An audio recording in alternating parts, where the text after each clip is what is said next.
Hello, YouTube. Welcome from far west Texas. My name is George, and today we've got a great video for you. We are looking at this Les Paul. It's an Epiphone model. It's a Les Paul Prophecy. Seen a lot of really cool things about it, and I thought I would check it out for myself. So as you know, if you watch some of my other videos, you know that I do play a lot of Gibson Les Pauls. And so I thought I would give this one a shot. I called my buddies over at Zounds and asked them to send me one, and they were nice enough to send it right over. If you haven't checked out Zounds, check them out. I'm linking them down below. They help provide a lot of the gear you see on this channel. And anything that you might want to see, let me know, and maybe we can do a little bit of a review on it, playthrough.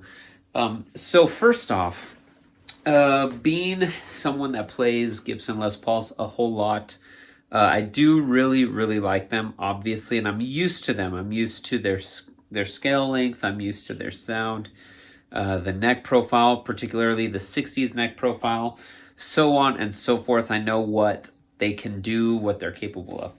So picking this one up, I've had this for about a week, and I've played it a pretty decent amount of time. It is a nice guitar, but there are some differences. The first thing when I started playing it, and so actually quick interruption there. I'm not going to be playing a whole lot. If you want to hear a whole mix of guitars and drums playing, this isn't the video. There's probably hundreds of those online, and I feel like those videos always sound good.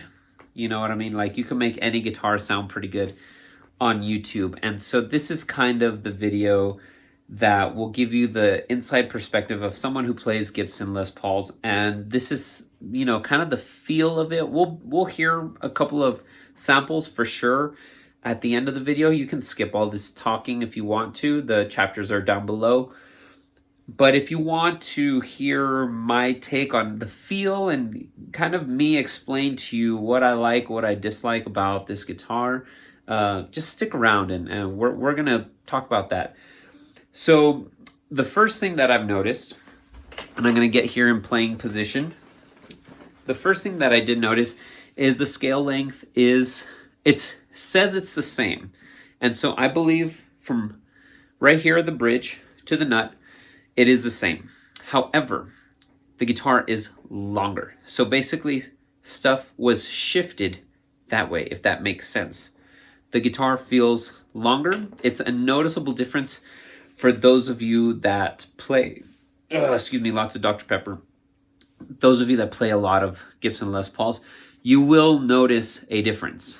Like I said, I started playing it and I automatically feel that difference. I know that it's not a typical Gibson Les Paul. Another difference is the neck. The neck, although it is smooth, it has a sort of teardrop shape, meaning that the bass notes are a little bit thicker than the treble notes, which is pretty cool. It doesn't bother me. I don't either like or dislike it. You know, it's just different. You know, maybe playing it more and more, maybe it'll change my mind. But as of right now, you know, I'm kind of whatever with it. It is a smooth neck. I do like that. Epiphone did a good job. That's something I really look for. It's not gloss. It's like a satin, and so I like that. I prefer the satin feel, the natural wood, anything but gloss. I do have two gloss Gibsons over there. But, you know, I mean, I'm used to them. But here, it's nice. It's nice. Up here at the top, we've got the Epiphone logo, which looks nice. The headstock looks cool. These are Grover locking tuners, which is also pretty cool. I like that. We're going to flip that around, and you'll see them there. Grover locking. I think that's a pretty cool little upgrade. The inlays are really neat. One thing I did notice is the fretwork. So one thing that I see on my Gibson Les Paul, especially like my standard, is the fretwork is immaculate. It is absolutely perfect. It is amazing. I can't say, I mean, perfect. Here, the fretwork, it sticks out so slightly around here. Very, very slightly. It doesn't bother me, but it does stick out a little bit. So that's something to note. When you vibrato, it's a little scratchy. So the frets weren't sanded down right or something. I don't build guitars. I don't know what you have to do, but it's not as smooth when you vibrato. My Les Pauls, they're smooth. Okay, I could vibrato and it's just smooth. There's no friction. I mean, there's not a lot of friction when you do this, but I can tell the difference. There's a little bit of a scratchy sound, whereas with the Gibson Les Pauls, smooth sailing. Very nice. We're going to move on. We got 24 frets, which is pretty cool. I've never really needed 24 frets. I've gotten used to the 22 frets that Gibson have used. So not a biggie to me. One thing that's really huge on this guitar that everybody's talking about are these pickups. So these are Fishman Fluence pickups, and we'll get to listen to them a bit, but they do sound pretty cool. I'm an EMG guy, and these are cool. I'm not absolutely blown away or anything. I think they sound great. I think Gibson pickups are also really, really good. Probably take the cake in passive pickups. But these are neat. These are neat. So no complaints there. They have a kind of a cool look to them. Fishman Fluence. We got the standard switches here. It's very sturdy. I do like that. Sometimes I feel like the switch could be easily moved, but this one is pretty strong. I like that. We got the 4 knobs as usual. We got the 2 volumes. We've got the tones. On the volume, when you pull up, you get single coil on the bridge. Push it back down. Right now, there's 2 voicings on your pickup. You've got a vintage voicing right now. Pickup on the tone knob, you got modern voicing. Okay, so you could switch between that. Same with the neck pickup. Push, pull, push, or pull, push, I guess. Right? So that's what that is there. We've got nice hardware. I like it. It's kind of like a brushed chrome. Looks good, fits the aesthetic on the guitar. I think the paint job is really nice. We've got that deep red burst. Looks really cool. We're going to flip the guitar to the back, and we've got this belly cut, which I actually really like. This is a cool little addition to the guitar. It makes it feel like more ESP-ish, if that makes sense. More modern. I personally really like when Les Pauls are this thick piece of wood. That's what made me love Les Pauls to begin with. But this is a pretty cool addition, especially for like live usage. This may be one of my live guitars now. I don't know. Still debating that.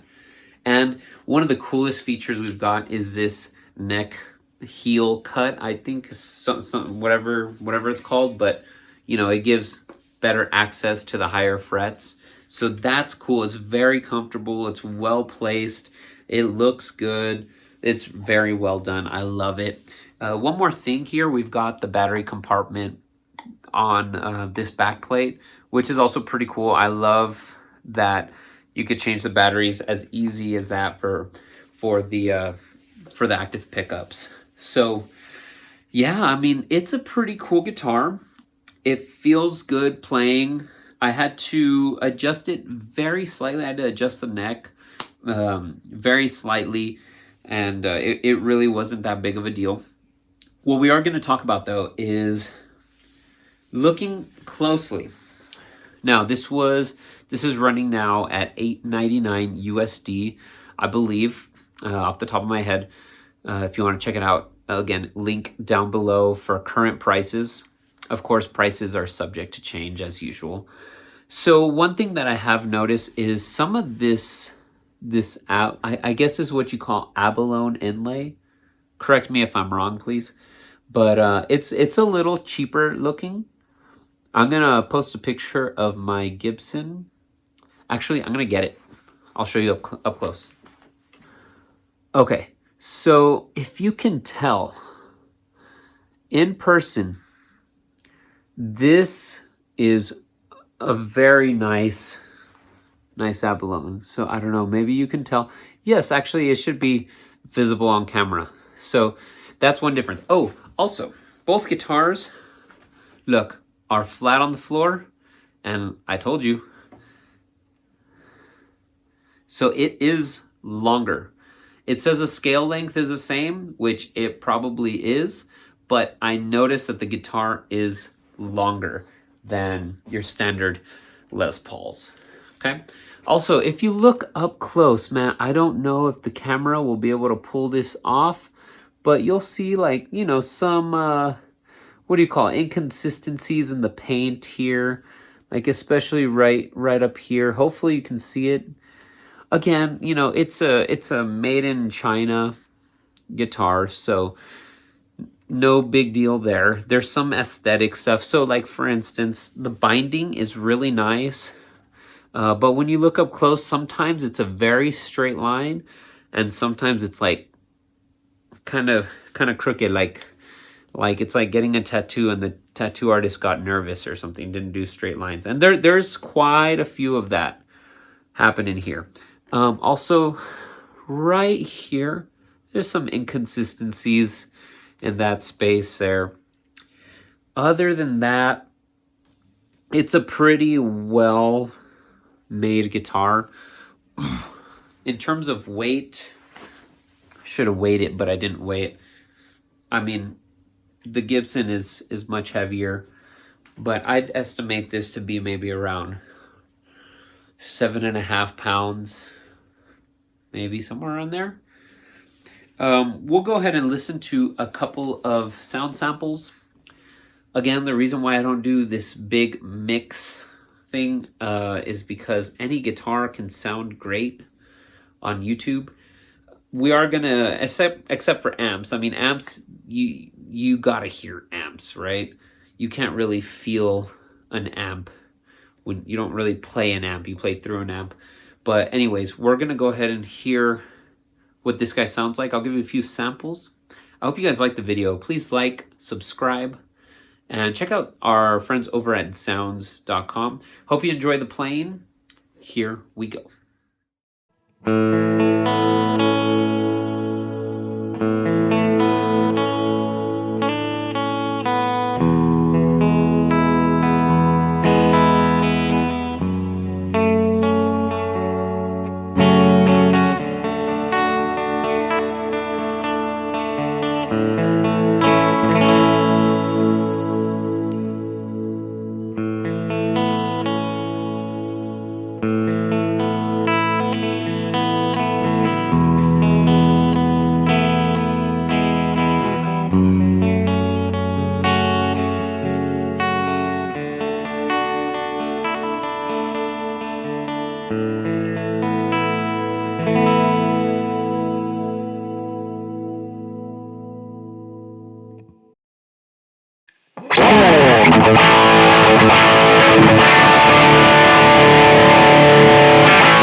Bye.